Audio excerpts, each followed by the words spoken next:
जो एस्ट्रोलॉजी है social media पे, इसका क्रेज इतना क्यों बढ़ रहा है? आप चाहे अपने व्यवसाय को देख लीजिए, चाहे आप अपने निजी रिश्ते को देख लीजिए, चाहे आप अपने प्रेम प्रसंग को देख लीजिए, चाहे आप अपनी आर्थिक स्थिति को देख लीजिए। ऑनलाइन एस्ट्रोलॉजी लोगों के बीच में एंजाइटी को बढ़ाती है। ऑनलाइन एस्ट्रोलॉजी लोगों के बीच में एंजाइटी को तब बढ़ा सकती है जब आप लोग गलत लोगों पे भी विश्वास कर जाते हैं। कहना तो नहीं चाहूंगा, पर हर मार्केट में, हर व्यवसाय में भ्रष्टाचार है और इस प्रोफेशन में भी बहुत भ्रष्टाचार है। लाखों की पूजा, हजारों के उपाय। मेडिकल एस्ट्रोलॉजी होती है, उसमें रेमेडीज कैसे काम करते हैं? मेडिकल एस्ट्रोलॉजी में रेमेडी ऐसे काम करती है कि उदाहरण के तौर पर मान लीजिए किसी का मंगल खराब है। हमारे भारतीय सनातन संस्कृति में एस्ट्रोलॉजी कभी व्यवसाय का साधन रहा ही नहीं। 2025 बहुत से लोगों का अच्छा नहीं रहा। पहली बात तो आप समझिए कि 2025 जो है मंगल का साल था। मंगल का मतलब ही होता है। कोई एक ऐसा इंसिडेंट बताइए। उन्होंने बताया कि इन्होंने अपनी ही 3 संतानों को उस पेड़ के नीचे गाड़ दिया।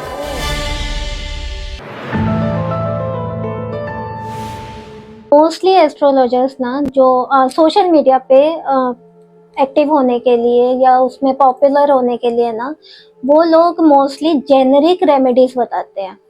तो आप उन रेमेडीज को किस लेवल पर देखते हैं कि वो रेमेडीज कितनी वर्क करती हैं, उस पर कितना विश्वास करना चाहिए? देखिए, जो चीज अगर पॉपुलर होने के लिए बताई गई होगी तो सीधी सी बात है कि जहां बहुत ज्यादा जो है ना प्रचलन हो जाता है किसी चीज का, तो वो प्रचलन होने में बहुत सारी जो है अशुद्धियां उसके साथ मिश्रित हो जाती हैं। और दूसरी चीज ये कि अगर मैं इसको इस तरीके से देखूं तो आप किसी भी जेनेरिक चीज को अपने ऊपर अप्लाई नहीं कर सकते, क्योंकि आपको नहीं पता कि वो आपके देश काल परिस्थिति के साथ फिट बैठेगी कि नहीं। एस्ट्रोलॉजी का सीधा कहना यह है कि देश काल परिस्थिति के हिसाब से आपके ऊपर बातें लागू होती हैं, और अगर आपका देश काल और परिस्थिति तीनों आपसे मैच करता ही नहीं है, आपकी वो सिचुएशन पे फिट बैठेगा नहीं बैठेगा, ये आपके साथ एक पर्सनल कंसल्टेशन में ही डिसाइड हो सकता है। तो भंडारे में मिली हुई चीज की जैसे कोई वैल्यू नहीं होती ना, उसी तरीके से पब्लिक में बट रही हुई चीज की कोई वैल्यू नहीं होती।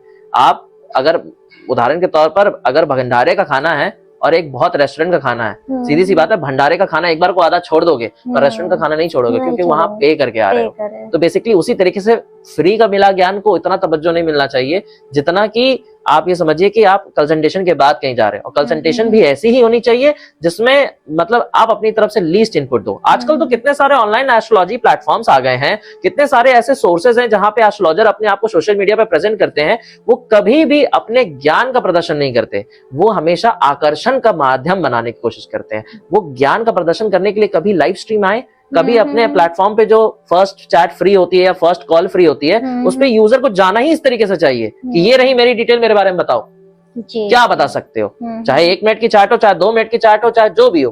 आप किसी इंस्टाग्राम पे किसी एस्ट्रोलॉजर को फॉलो करते हो, चाहे किसी सोशल मीडिया पे आप किसी एस्ट्रोलॉजर को फॉलो करते हो, पहले आप उससे पूछो कि मेरे बारे में बता के दिखाओ, कुछ तो डेमो दो, 5 मिनट का 1 मिनट का कुछ तो डेमो दो, तो हम तुमसे आगे बात करेंगे। अपनी वर्थनेस तो साबित करो। वर्थनेस साबित करने का काम इस फील्ड में अभी तक बहुत ही कम लोगों ने किया है। आप कंसल्टेशन कैसे रखते हैं? मैं कंसल्टेशन कैसे रखता हूं? मैं कंसल्टेशन जनरली मैं जब भी कभी अपने आप को प्रेजेंट करता हूं तो मैं सबसे पहले फ्री में ही बताने की कोशिश करता हूं। जब मैं उनसे कुछ ऐसे वाक्य पूछ लेता हूं, जब ऐसी कोई जानकारी प्राप्त कर लेता हूं जो उनकी द्वारा बताई हुई नहीं होती है, और उन्हें इस बात का एहसास हो जाता है कि हाँ भाई, उनके पूछे बिना मैंने उन्हें कुछ बताया है, तब मैं उन्हें कहता हूं कि अब तुम्हें अगर भरोसा हो गया तो आके बात कर लो।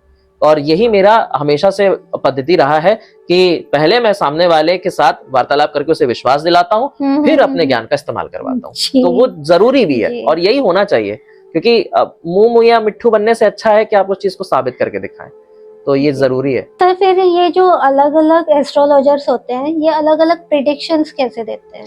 जितनी मुंह उतनी बातें, जितना दिमाग उतना ज्ञान। और सीधी सी बात यह है कि सबके पास अलग अलग तरीके के जरिए हैं। एस्ट्रोलॉजी कोई एक पर्टिकुलर विद्या नहीं है, इसमें 78 प्रकार के तरीके आते हैं। कोई टैरो से बताता है, कोई कुंडली से बताता है, कोई शक्ल देख के बताता है, कोई हाथ की रेखाएं देख के बताता है, कोई आपकी आवाज सुन के बताता है। अलग अलग हमारे पौराणिक कथाओं में, हमारे पौराणिक शास्त्रों में अलग अलग तरह का विद्या है। जैसे स्वर शास्त्र नाम की एक विद्या है जो ये बताती है कि आपके मुख से निकले हुए आवाज और आपके नाम के उच्चारण से किस तरीके से किसी का भूत भविष्य वर्तमान बताया जा सकता है। सामुद्रिक शास्त्र एक विद्या है जिससे आपके शरीर के सारे संरचना के आधार पर आपका भविष्य की गणना की जा सकती है। इसके अलावा और भी तरह की विद्या, जैसे कि ऋषि पराशर के द्वारा दी हुई या ऋषि भृगु के द्वारा दी हुई जो हुरा शास्त्र है, इसके जरिए आप ग्रह नक्षत्रों के जरिए से आप किसी की दशा बता सकते हैं।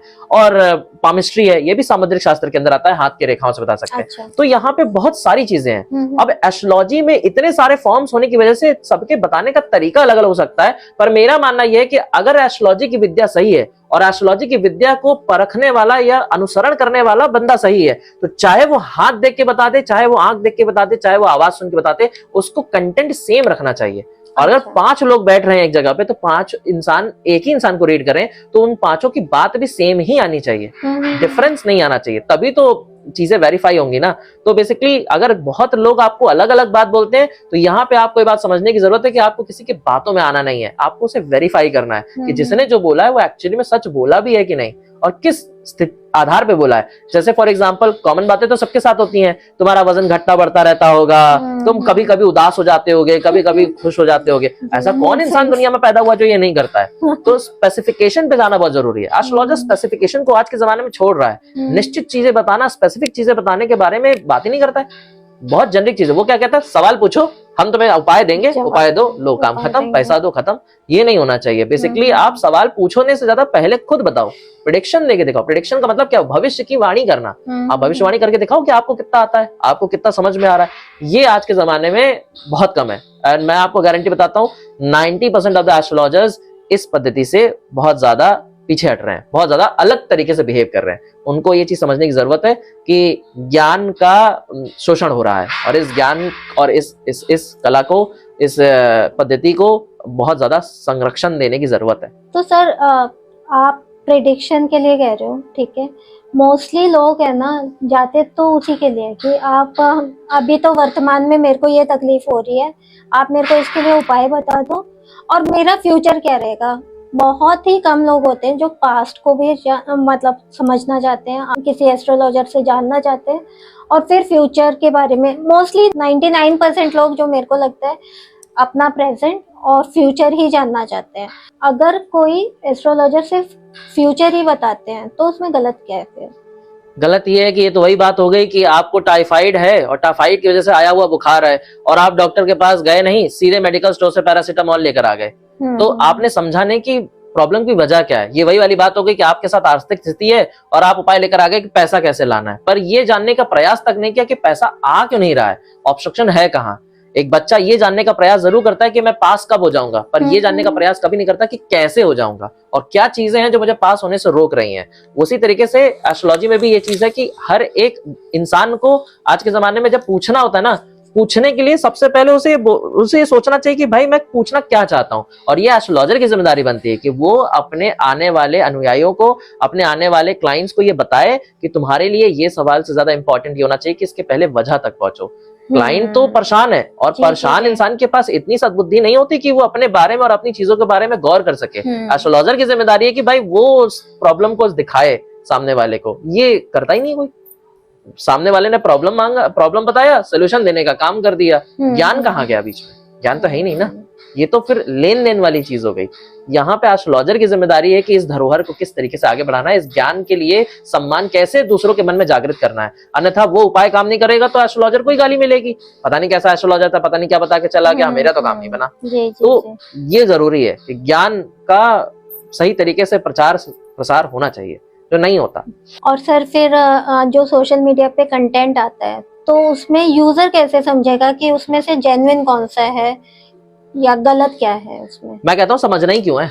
सोशल मीडिया के कंटेंट को देख करके उसको फॉलो करना ही क्यों है। सोशल मीडिया का कंटेंट तो आपके बेनिफिट के लिए थोड़ी बनाया जा रहा है, वो तो उनके बेनिफिट के लिए बनाया जा रहा है।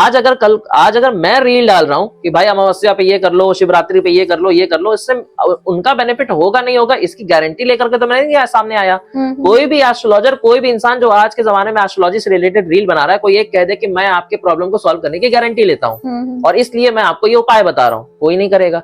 क्या कहेगा कि महादेव की कृपा हो जाएगी, भगवान की कृपा रही तो सब सही हो जाएगा। अरे जब सब भगवान पे ही डालना है तो तुम उपाय क्यों बना रहे हो? तो सीधी सी बात यहाँ पे यह है कि आपको फॉलो नहीं करना चाहिए कोई भी चीज, और अगर करना है तो तर्क संगत के साथ, तथ्यों के साथ और उसकी जड़ के साथ कि कहां से तुमने ये उपाय बताया, कहाँ लिखा है, इससे क्या हो जाएगा और इसके कैसे इफेक्ट आने चाहिए, ये सब यूजर को पता होना चाहिए। अंधा ज्ञान तो कोई भी फॉलो कर लेगा, पर ज्ञान बताने का तरीका सबके पास आज के जमाने में कहाँ है, जी। तो नहीं फॉलो करना चाहिए। मेरे हिसाब से तो फॉलो करने का कोई सेंस ही नहीं बनता। सेंस नहीं बनता। आपको क्या लगता है कि ऑनलाइन एस्ट्रोलॉजी लोगों के बीच में एंजाइटी को बढ़ाती है?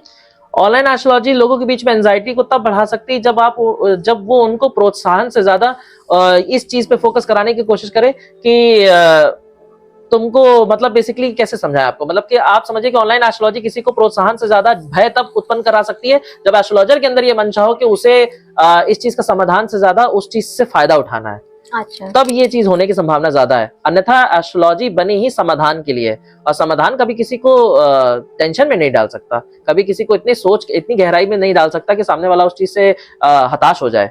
तो समाधान तो हमेशा सुखप्रदायी ही होता है।